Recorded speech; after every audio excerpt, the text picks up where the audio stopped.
Jason here from Rep 4. I'm going to be going over our new DMR upper and showing you guys how to install it.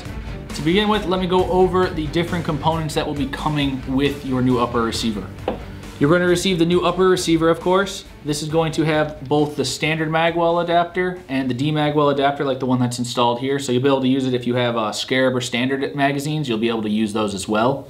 Next part is the shaped projectile barrel. Now this barrel is a rifle barrel. It was made by Hammerhead specifically for our 4.68 line as well as our MK series line. So we have it available in Spider and A5 threading. This is a 16-inch barrel. It's got a front threaded tip for our muzzle brakes and our silencer. So you'll be able to use any of our muzzle brakes or silencers that you already have. And basically it's plug and play onto your marker. It's meant for shaped projectiles and first strike rounds, so it shoots them really nice. And it's a great addition to your marker. Next up, we have our bolt for the DMR system. Now this is an aluminum bolt and it features a side charging handle right here that'll pivot all the way around. When it's loose like that, when it's in your marker, it stays in place and already ready to go. This is the low velocity spring for the DMR. You're going to want to use this when you're shooting shaped projectiles or first strike rounds because of the way the velocity spring works on the 4.68 for the standard version. It's a much more tense spring. It results in higher velocity. To use this spring though, you will need to invest in a DMR trigger frame. So definitely take a look at that and get that set up for yourself. So again, if you want to shoot first strikes and shaped projectile rounds safely at the field, you're going to need to use this spring, which also requires you to purchase a DMR trigger frame. The next component is the new striker. Now this striker has a groove cut down it and no O-ring. It's not supposed to have the O-ring on there, and that groove is designed to allow the bolt to travel fully back and forth. That way you can actually let it function like a bolt action, whereas the standard markers, this is all solid, so it actually slides with the bolt, so the bolt moves with the striker. Additionally, this is the new pop-it guide. You're going to need to replace this on your 4.68. So this one has a flat surface here that allows it to travel underneath the body pin, which is the next part I will talk about. This is the new body pin for your DMR. Now this part has actually got a slight groove cut out here. This allows the new pop-it guide to travel freely and function within your marker. So those are all the components that come with your new 4.68 DMR upper. Now what I'll do is I'll go ahead and give you an installation video on how to actually fully install the new upper receiver on your marker. So what I'm going to start with is, this is a standard 4.68 DMR lower. It's set up for DMAGs, as you can see from the valve cover. Now what I'm going to do is take off the valve cover here, remove the poppet and the poppet spring and guide. Then I'm simply going to unscrew the current guide and set that aside. I'm going to replace it with the DMR guide.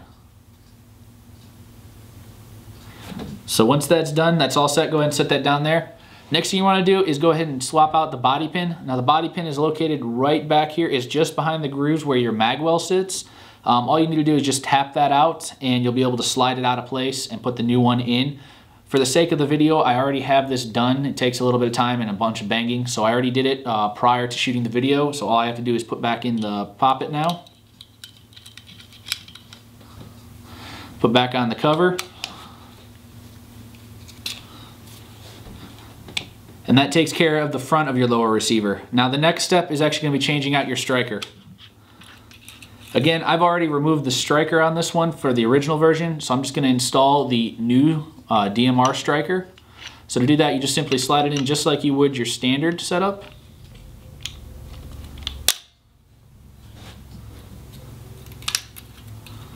Then you'll simply install your velocity guide housing, your hammer dampener, and your spring back on the back.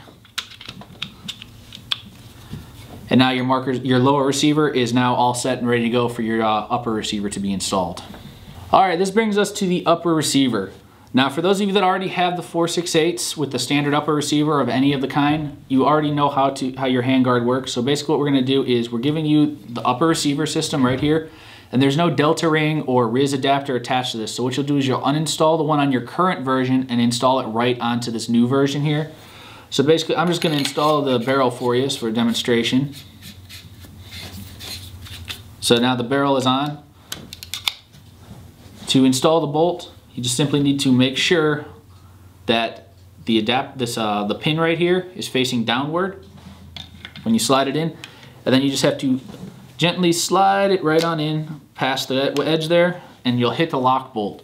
Prior to putting your receiver on your marker, you're going to want to put the bolt forward. To do that, simply depress the lock bolt adapter and slide your bolt forward, and now your bolt is now locked in the forward position. This brings us back to putting it back onto your lower receiver now. So with the lower receiver, you want to make sure that your striker is charged just like you would on your standard 468. Alright, now what you're going to do is install your upper on your lower receiver. To do that, make sure the striker is in the back position so it's charged, ready to fire. So if you pulled the trigger, it would go forward. Next thing you want to do is go ahead and open up the front pin on your body. Put the upper receiver on it like so. Alright, now once you got the front on, go ahead and put your back on. The next time you pull the trigger now, your marker will dry fire like so, because it's already charged. When you go back and charge your marker for the next shot, the lock bolt again will activate. Now your marker will sit in the locked position unless you physically unlock it, like so, or you load a magazine and the lock bolt is able to disengage.